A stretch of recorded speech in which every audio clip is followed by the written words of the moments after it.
에베소에서의 약 3년간의 사역을 마친 바울은 이미 2차 전도 여행 때 들려왔던 고린도 교회에 대한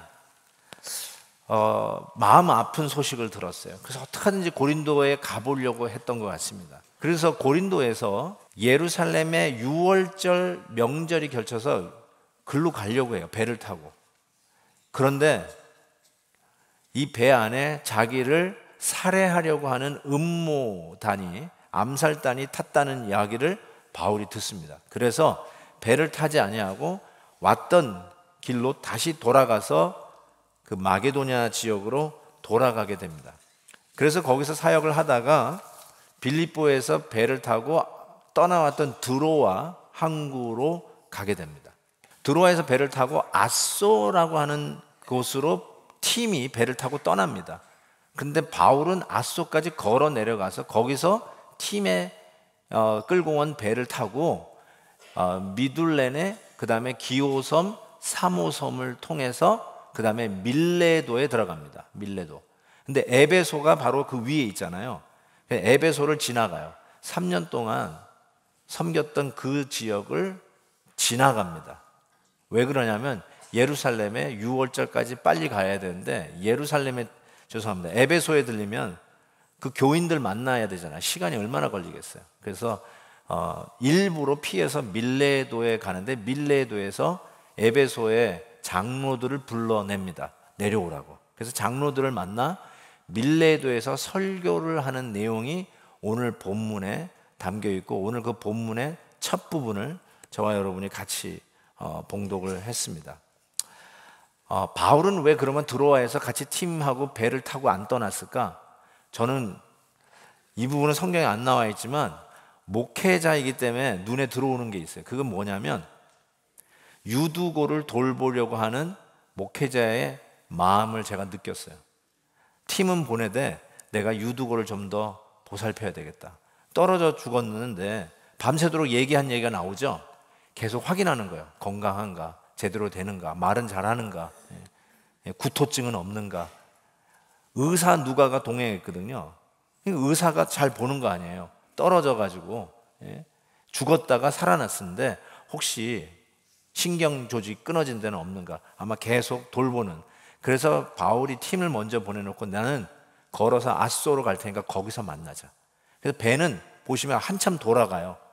지도 자세히 보시면 이렇게 툭 튀어나가지고 이렇게 돌아가게 돼 있어요. 그래서 아소에 가는데 틀림없습니다.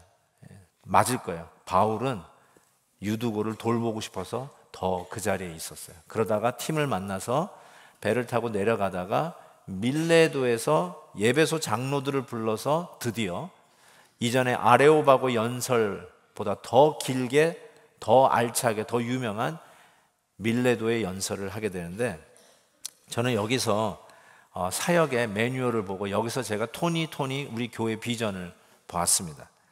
그 내용이 17절부터 21절 오늘 우리 읽은 본문에 있는데, 저는 이것을 이렇게 타이틀을 붙였어요.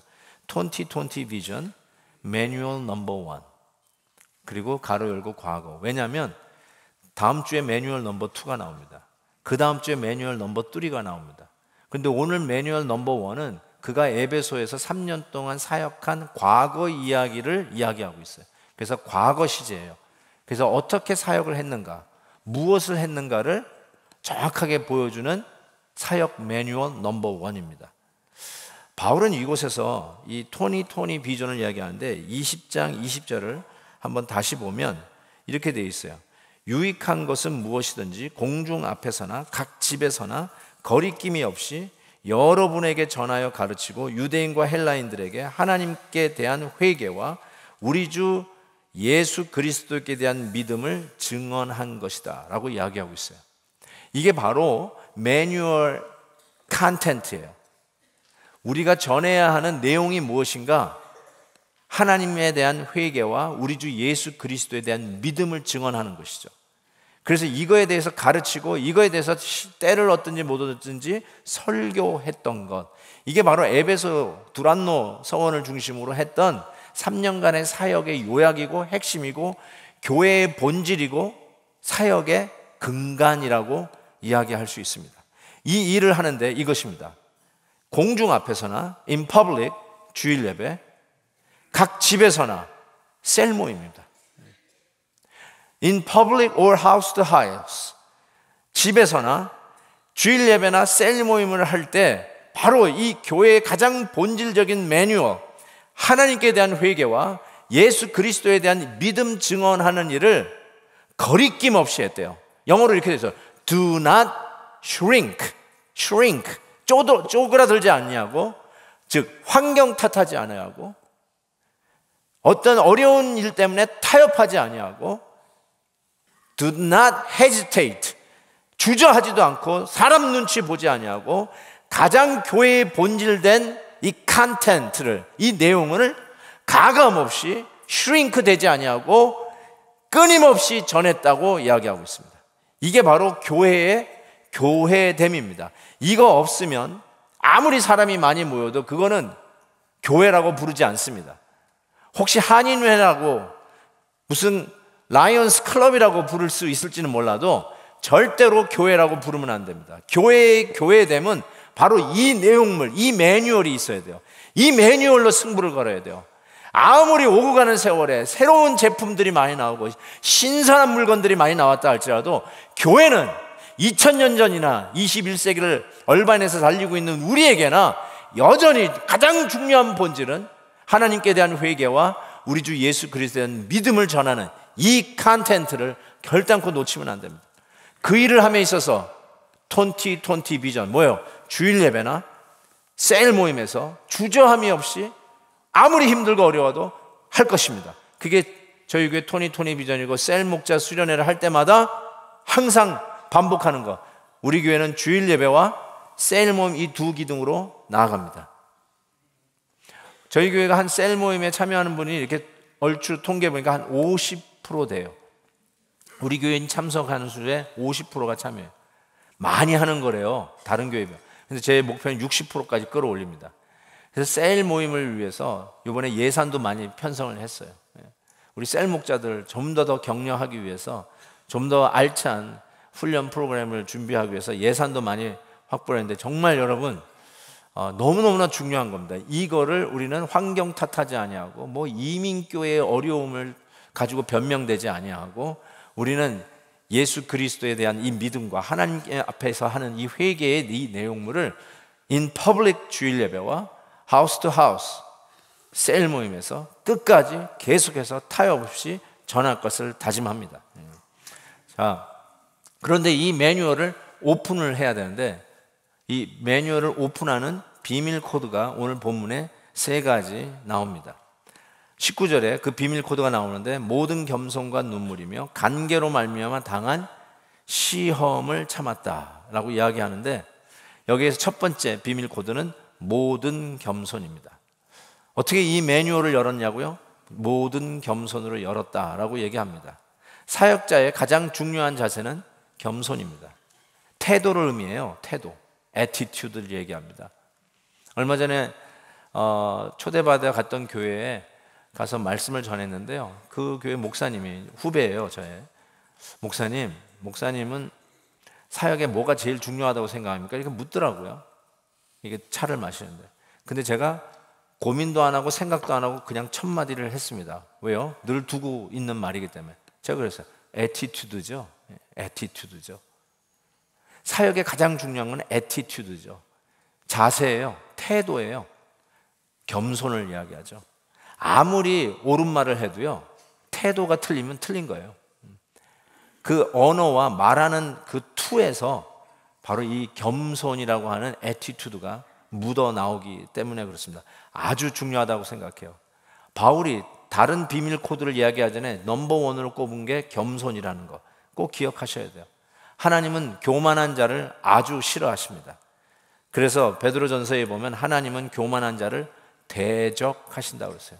하나님이 누구를 대적합니까? 하나님이 누구랑 싸우려고 해요? 누구랑 나랑 싸울래? 싸울 대상을 찾는 분이 아니세요. 그런데 딱 싸우는 사람이 있어요. 하나님이 저거는 안 돼, 내가 싸워야지. 그게 누구예요? 교만한 자예요. 하나님과 싸우고 싶으면 교만해지십시오. 하나님과 한판 붙고 싶으면 교만해지십시오. 하나님이 대적하실 것입니다. 하나님이 정말로 싫어하십니다. 교만한 자는 하나님과의 관계가 소원해집니다. 이웃과의 관계도 단절이 됩니다. 교만한 사람과 누가 친구하려고 하는 사람은 이 세상에 없습니다. 이 교만을 요즘 말로 바꾸면 갑질인 것 같아요. 갑질. 옛날에 저는 갑질이라는 말 들어본 적도 없었는데 요즘 이렇게 미디어를 보면 갑질이라는 말을 많이 씁니다. 누가 갑질합니까? 힘 있는 사람이 갑질해요. 누가 갑질합니까? 돈 좀 가졌다고 하는 사람들이 갑질을 합니다. 그런데 오늘 이 겸손 앞에 붙어있는 형용사가 있어요. 모든 겸손입니다. 그냥 겸손한 게 아니라 모든 겸손이 무슨 뜻이에요? 여러분의 환경에 따라 변하는 태도의 변화를 의미하는 게 아니라 여러분이 가졌든지 없든지 있든지 없든지 힘이 좀 세든지 적든지 재력이 좀 있든지 아니면 가난하든지 환경과 상관없이 항상 겸손, 그게 모든 겸손이라고 이야기할 수 있습니다. 문제는 참 자기가 교만하다라고 생각하는 사람은 별로 없어요. 남들은 아는데 자기는 몰라. 그래서 이게 굉장히 치명적이라고 할 수 있어요. 자기는 교만한데 자기는 모르고 남만 알아. 그러니까 자기가 스스로 교만한지 안 한지를 디텍트하고 확인하는 작업이 살아가는 데 있어서 좋은 지혜라고 저는 생각해요. 저도 참 교만한 목사이라는 것을 생각해 보면서 내가 언제 교만을 내가 지금 교만하구나라는 걸 딱 느낄 때가 있어요. 그래서 저를 진단할 때 쓰는 방법인데 혹시 여러분에게 도움이 될지 모르겠습니다. 저는 언제 내가 교만하다는 걸 깨닫냐면 나 없이 무슨 일이 진행된 거를 후에 보고받을 때 굉장히 화가 납니다. 내가 담임 목사인데 나한테 보고가 안 들어오고 그 일이 진행될 때 굉장히 화가 납니다. 그리고 나한테 의견도 묻지 않고 그냥 가정을 하고 진행될 때 굉장히 또 혈압이 오릅니다. 바이패스 할 때 나를 걸치지 않고 갔을 때 굉장히 화가 나요. 근데 나는 당연하다고 생각했는데 그게 정확하게 교만한 티를 내는 거예요. 내가 교만한 거예요. 교만한 거. 여러분도 한번 생각해 보세요. 여러분이 꼭 껴야만 일이 돼야 된다. 내가 의견을 내야만 된다. 내 의견이, 내 목소리가 들려야만 한다. 그렇게 생각하고 그러지 않았을 때, 나를 지나쳤을 때 화가 난다. 갑자기 목덜미를 잡고 싶다. 그러면 다른 게 아니라 교만한 거예요. 교만한 거. 제가 지난번에 제 어젠다를 내려놓는다고 하는 칼럼을 썼습니다. 굉장히 오래오래 갖고 있었던 제 목회 철학을 실어 놓은 건데요. 어젠다가 있으면요, 자기 바이패스 하는 걸 도저히 못 견뎌해요. 제가 그래요. 그래서 내려놓기 시작했어요. 내려놓기 시작했어요. 그러니까 바이패스 해도 괜찮아요. 내가 모르게 일이 진행돼도 괜찮더라고요. 한번 여쭤볼게요. 여러분, 우리 교회에 수많은 일들이 일어나고 결정이 되어지고 실행이 되어지는데 제가 모르고 진행되는 일들이 있을까요? 없을까요? 제가 뭐라고 지금 방금 얘기했죠? 네. 모르고 진행되는 일들이 너무너무 많습니다. 그런데 괜찮아요. 괜찮아요. 그냥 내가 하라고 그랬다는 그런 거짓말만 하지 않으시면 그냥 저 없이 그냥 해도 전혀 문제 없습니다. 왜 그런지 아세요? 교회를 내가 걱정하는 것보다 교회의 머리 대신 주님이 더 걱정하십니다. 내가 교회 관리하는 것보다 우리 주님이 우리 교회 관리하시는 것이 더 믿을 만하고 신뢰하고 그리고 그분은 능력이 많으신 하나님이십니다. 그러니까 맡기고 하니까 그게 어젠다가 내려가는 거예요. 내가 안 껴도 돼요. 내가 안 들어가도 돼요. 나 바이패스 해도 괜찮아요. 그 마음이 오는 거예요. 여러분도 한번 생각해 보세요. 내가 교만한지 안 한지를 그걸 디텍트해야 돼요. 여러분 나름대로 교만을 디텍트하는 방법이 있을 거예요. 내가 꼭 있어야만 된다. 내가 없으면 이 일은 안 된다. 부터 시작해서 왜 나를 그냥 지나쳐? 그때 아주 기분이 나빴다. 교만하다는 뜻이에요. 교만한 거예요. 그래서 어떤 상황이 있든지 모든 겸손으로 하셔야 돼요. 집사 때는 겸손했는데 장로 되고 나서부터 갑자기 기부스를 하고 다니시는 분들. 그럼 모든 겸손이 아니에요. 그렇죠? 집사로 있을 때는 괜찮은데 권사가 되더니 막 그냥 휘두르고 다닌다. 그러면 그건 아니에요. 모든 겸손, 여러분이 평신도로 있든지 서리집사로 있든지 안수집사가 되든지 목사가 되든지 은퇴를 하든지 현역으로 있든지 팀장으로 있든지 팀원으로 있든지 It doesn't matter. 어떤 환경이든지 간에 모든 겸손, 모든 겸손. 이게 사역 매뉴얼을 여는 비밀 코드 넘버 원. 비밀 코드 넘버 투는 이렇게 바울이 적고 있어요. 눈물로 섬겼다고 했어요. 눈물. 저는 이 눈물을 영어로 empathy라는 단어를 꼭 쓰고 싶어요. 동감, 동정이 아니라 동감. 같은 위치에서 같이 느끼는 가슴 찡한, 가슴 울렁거리는, 가슴 통하는 바로 그 코드, 눈물입니다. 슬픈 일을 당한 형제와 같이 있어주는 마음, 외로운 형제와 말을 할 필요 없이 그냥 그 옆에 자리를 지켜주는 마음, 저는 그게 눈물이라고 생각합니다. 사람들의 관계는 여러 관계가 있겠죠. 근데 대개 모든 인간들의 관계는 이해관계예요. 다 이해관계예요. 어떻게 아세요? 이해관계예요. 근데 그거보다 조금 나으면 이해관계는 뭐예요? 유익이 있으면 친하고 유익이 없으면 끝나는 게 이해관계 아니에요? 이익이 있으면 찾아가 인사하지만 유익이 없으면 더 이상 인사도 안 하고 크리스마스 카드도 안 보내고 신년 연하장도 안 보내고. 근데 유익이 있으면 계속 연락하고 유익이 있으니까. 근데 그 일반적인 그런 이해관계를 뛰어넘는 것이 세상적인 관계도 있어요. 그게 뭐냐면 의리예요. 의리. 어떤 분이 잘 하던데 선글라스 쓰고 의리 뭐 이런 거 하던데. 그리고 나서 믿음의 관계가 있어요. 근데 문제는 예수 믿는 우리들이 세상에서 얘기하는 의리도 못 지키는 사람들도 있어요. 그게 정말 실망스럽습니다. 의리도 안 지켜요. 세상에서 얘기하는 의리, 그것도 안 지키는 사람들이 얼마나 많은지.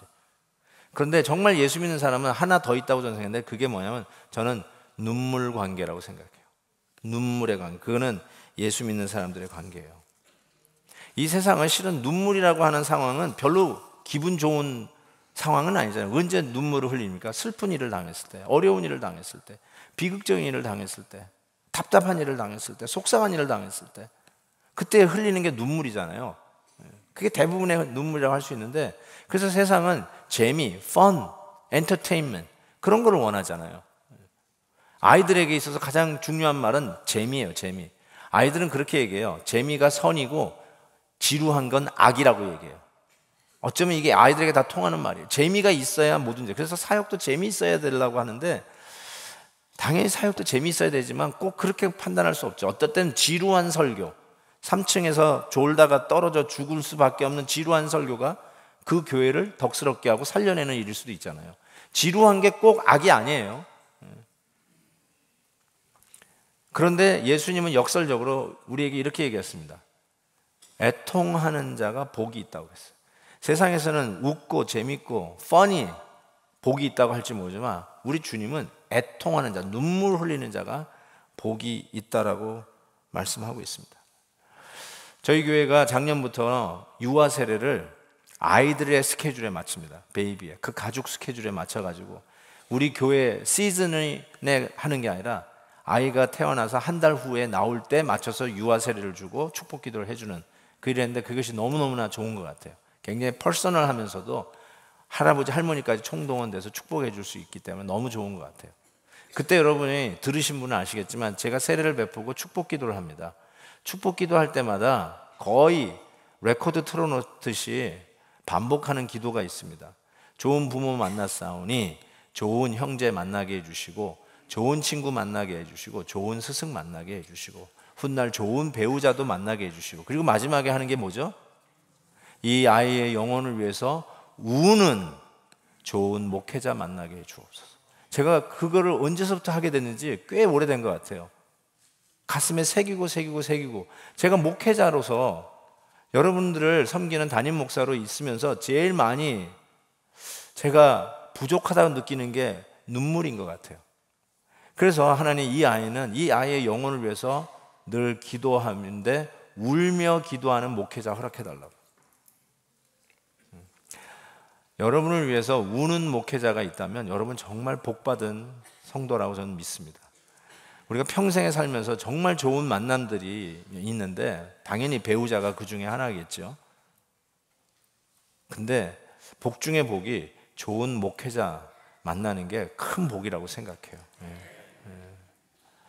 저희가 부족해서 여러분이 그 복을 누려야 되는데 너무너무 제가 부족해서 정말 회개하는 마음으로 여러분을 위해서 새해 더 많이 우는 목사가 되겠습니다. 세 번째 비밀 코드가 있습니다. 그게 인내입니다. 인내. 눈물을 통해서 우리는 인내를 배운다고 할 수 있습니다. 겸손한 자가 인내를 합니다. 교만한 자는 참지 않습니다. 그런데 겸손한 자가 결국은 인내를 합니다. 선배 목사님들이 제 신학교 때 들리셔서 많이 교훈들을 해주실 때마다 목회는 참는 거다, 인내다 하는데 그 말이 그렇게 듣기 싫었습니다. 정말 피가 끓고 말이죠. 이 세 개를 교구로 달라고 외치면서 헌신했던 신학도에게 목회가 뭡니까? 그러니까 그냥 참는 거라는 거예요. 그게 도저히 저한테는 이렇게 아멘으로 받아들여지지 않더라고요. 본인이 목회를 제대로 못 해가지고 힘드니까 하는 말인가 보다 이렇게 생각했는데, 제 목회 현장을 뛰어들고 전 대학 졸업하고 신학교 가고 신학교 졸업하자마자 뛰어서 지금까지 달려왔거든요. 진짜 좌로나 우로나 뒤도 안 돌아다보고 한 길, 이 길을 뛰어왔는데 지금도 제가 하고 싶은 말은 맞아, 목회는 인내다라는 생각을 하게 됩니다. 저는 중학교 때 헌신을 하고 목회자가 됐다고 그랬잖아요. 대학교 때 제 하나님의 부르심에 대한 소명을 확인해야 되잖아요. 저는 대학교 때 처음으로 만났던 룸메이트가 브라이언이에요, 이름이. 그래서 제 이름을 영어명을 쓸 때 그 친구의 이름 브라이언을 땄어요. 제 첫 룸메이트. 그 다음에 룸메이트는 세 사람이 있습니다. 한 집에서 같이 살았어요. 그래서 스티브 킬패트릭, 조 밀러, 존 하트맨, 그리고 저, 이렇게 네 사람이 이제 같이 대학 생활을 같이 했는데요. 그 친구들을 통해서 제 소명을 확인했어요. 나는 목사 되는 것이 하나님 뜻이 분명하다. 여러분이 혼자 하늘에서 부름을 받고 자꾸 목회자 되지 말고 실은 친구들로부터, 가까운 사람들로부터 확인받는 게 굉장히 중요하거든요. 저는 그걸 확인하고 대학교 졸업하자마자 신학교로 곧장 갔습니다. 근데 좀 용서하고 들으십시오. 우리 친구들이요, 항상 저를 보면 그랬어요. 야, 너같이 착한 아이가 목사가 돼야지. 넌 되라. 그랬어요. 제가 제 얘기를 해서 너무너무 죄송합니다. 근데 한결같이 그랬어요. 내 first roommate 브라이언, 조, 스티브, 존, 얘네들이요 나보고, 야, 네가 안 되면 누가 되냐?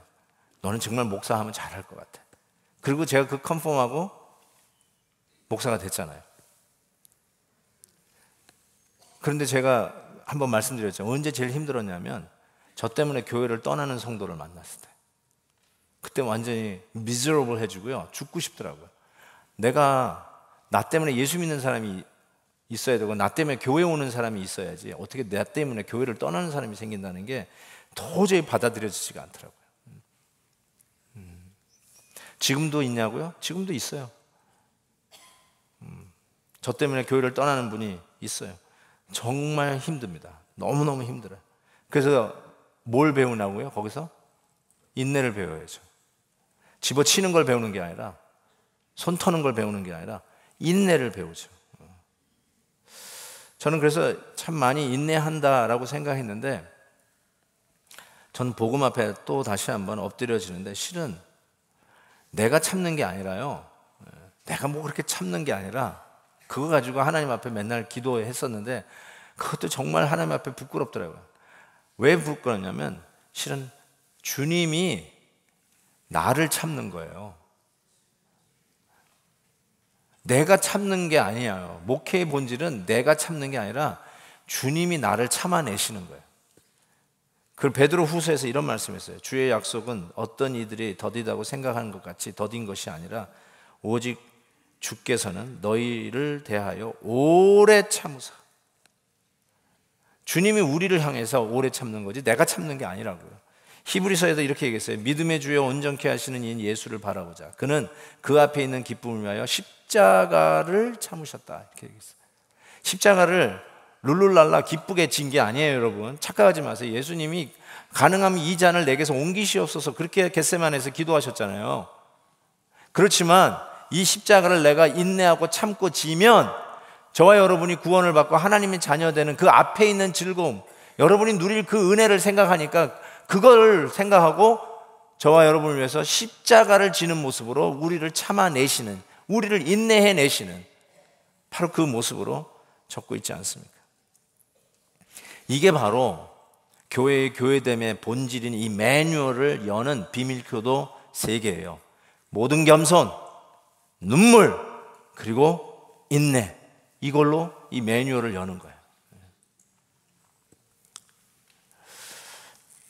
옛날에 그 망가진 자동차를 이렇게 거라지에다 맡기면 메케닉을 고쳐가지고 도어 투 도어 서비스 한다고 집에다 갖다 줍니다. 차를 갖다 줘요.